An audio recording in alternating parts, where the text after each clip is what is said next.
അതുകൊണ്ട് ഒരു മനുഷ്യൻ പ്രശസ്തി ആഗ്രഹിക്കാൻ പാടുള്ളതല്ല. ഇത് എല്ലാവർക്കും അങ്ങനെയാണ്. ആളുകൾ യൂട്യൂബ് ചാനലൊക്കെ ഉണ്ടാക്കുന്നത് പ്രശസ്തി ഉണ്ടാവാൻ വേണ്ടിയിട്ടാണ് അല്ലേ.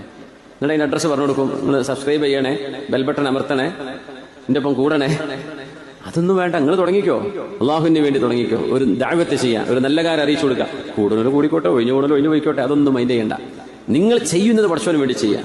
എന്തായി പോവരുത്. ഫെയിം ഇതൊരു വലിയ അപകടമാണ്. ഇപ്പൊ നമ്മൾ ചെറുപ്പക്കാരിലും അല്ലാത്തവരിലും ഒക്കെ കണ്ടുവരുന്ന വലിയൊരു ഡേഞ്ചറാണത്. എന്തെങ്കിലും പോസ്റ്റ് ഇട്ട് കഴിഞ്ഞാൽ നേരം വെളുക്കോളം നോക്കിയിരിക്കുക, എത്ര ലൈക്കായി, എത്ര ഷെയർ ചെയ്യുന്നു. അതൊന്നും ഉറക്കില്ല. നേരം വെളുക്കോളം എന്റെ പോസ്റ്റിന് ആരൊക്കെ ലൈക്ക് ചെയ്തു, ആരൊക്കെ തുറന്നു നോക്കി. ഇപ്പൊ വാട്സപ്പിലൊക്കെ ആണെങ്കിൽ ഇപ്പൊ സ്റ്റാറ്റസ് വീഡിയോ അല്ലെ, സ്റ്റാറ്റസ് ആരൊക്കെ നോക്കി. അതൊരു അസുഖമാണ്. ഇതൊരു അസുഖമാണ്. ഇത് ഫെയിമിന്റെ അസുഖം തന്നെ പറയാം. ഫേമസ് ആവാനുള്ള അസുഖം. ഞാൻ അറിയപ്പെടണം, എന്റേതെല്ലാവരും കാണണം, എന്റേതെല്ലാവരും കേൾക്കണം. ഇതൊരു വലിയ അസുഖമാണ്. അള്ളാഹു ശിഫ കൊടുക്കട്ടെ. പെണ്ണുങ്ങൾക്കൊക്കെ ഉറക്കം വരില്ല. റബ്ബേ, ഞാൻ ഇക്കണക്കിന് ഒരു സ്റ്റാറ്റസ് ഇട്ട് എന്റെ സ്റ്റാറ്റസ് ഓള് നോക്കിയില്ലല്ലോ, അപ്പോൾ എന്റെ ശത്രു എന്നെ ഉറപ്പിച്ചു. ഇതൊരു അസുഖമാണ്.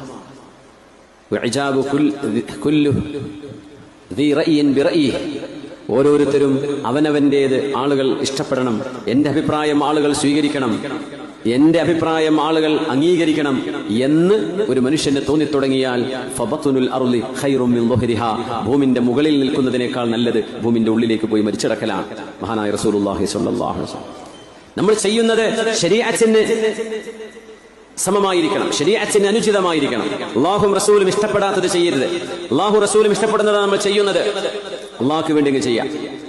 അത് ആര് പുകഴ്ത്തിയാലും കുഴപ്പമില്ല, ഇകഴ്ത്തിയാലും കുഴപ്പമില്ല. അങ്ങനെയല്ലേ? അമ്പിയാക്കന്മാർക്കൊക്കെ എത്രയൊക്കെ പരിഹാസങ്ങൾ വന്നിട്ടുണ്ട്. അന്ന് ഫേസ്ബുക്കും വാട്സപ്പും ഇല്ലാത്തതുകൊണ്ടല്ലേ? അല്ലെങ്കിൽ എന്തായിരിക്കും അമ്പിയാക്കന്മാർക്കൊക്കെ വരുന്ന തെറിവിളികൾ? അന്ന് അതൊന്നും ഇല്ലല്ലോ. ആളുകളുടെ നാവ് കൊണ്ട് പറയുന്ന വാക്കുകളേ ഉള്ളൂ. ഇന്ന് പോസ്റ്ററായിട്ടും അല്ലാതെയായിട്ടും പല നിലക്കും വീഡിയോകൾ എഡിറ്റ് ചെയ്തിട്ടും അങ്ങോട്ട് മേക്കിട്ട് കയറാണ്. അമ്പിയാക്കന്മാർക്ക് അതിലപ്പുറം അവർ സഹിച്ചു. അവർ ചെയ്തതോ അള്ളാഹ്ക്ക് ഇഷ്ടമുള്ള പണി മാത്രമേ അവർ ചെയ്തിട്ടുള്ളൂ. പക്ഷെ എതിർപ്പുകൾ ഉണ്ടായില്ലേ? അത് ഹക്കിന്റെ ഒരു രീതി, അതാണ് ഹിദായത്തിന്റെ ഒരു രീതി. അത് തന്നെയാണ്. എപ്പോഴും വലാലത്തിന്റെ ശക്തികൾ ഹിദായത്തിനെ എതിർത്തുകൊണ്ടിരിക്കും. പക്ഷേ ഒരു മുഅ്മിനായ മനുഷ്യൻ ചെയ്യുന്നതും പ്രവർത്തിക്കുന്നതും അള്ളാഹ്ക്ക് വേണ്ടിയാണ്. അവിടെ പ്രശസ്തിയും കുഴപ്പമില്ല, നല്ലത് പറഞ്ഞാലും കുഴപ്പമില്ല, ചീത്ത പറഞ്ഞാലും കുഴപ്പമില്ല. ആ ഒരു മൈൻഡിലേക്ക് നമ്മുടെ ലെവൽ എത്തണം. അല്ല പിന്നെ ഏതെങ്കിലും വല്ല ഗ്രൂപ്പോ വല്ല യൂട്യൂബ് അക്കൗണ്ടുകളോ ഫേസ്ബുക്ക് പേജുകളോ നിങ്ങൾ തുടങ്ങുകയാണെങ്കിൽ നല്ല നിയ്യത്തോടുകൂടെ തുടങ്ങിക്കോളും. അതേ ഉണ്ടാവുള്ളൂ. മാ ഖലസ്വലില്ലാ, അള്ളാഹുവിന് വേണ്ടി മാത്രം എന്ത് ചെയ്തോ അത് മാത്രമേ നാളെ ഖബറിലേക്ക് കൊണ്ടുപോകാനുണ്ടാവും. അല്ലാത്തത് ദുന്യാവോടുകൂടെ നശിച്ചു പോകാൻ ഒരിക്കലും ബാക്കിയാവില്ല. അതിനെ സംബന്ധിച്ച് ഒരിക്കലും പരിതപിക്കരുത്. ചെയ്യുന്നത് ലില്ലാഹ്, അല്ലാഹു തആലക്ക് വേണ്ടി. صلوا على النبي محمد وآله.